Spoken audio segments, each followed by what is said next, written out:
В этом году исполнится 125 лет со дня рождения Федора Павлова, основоположника профессиональной музыки. Он был не только композитором и дирижером, а также писал стихи. Весь творческий путь знаменитого земляка в своей новой монографии изложил музыковед Михаил Кондратьев. «Гора золотая. Федор Павлов и его время». Выпущена к юбилейной дате.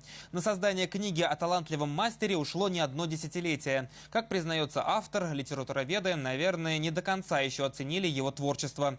Поэтому в издании, помимо уникальных нотных примеров, собраны неопубликованные ранее стихи на русском и чувашском языках. Федор Павлов разносторонний и в чем-то трагический человек. Но не в музыке. В музыке он был как раз самым жизнерадостным композитором.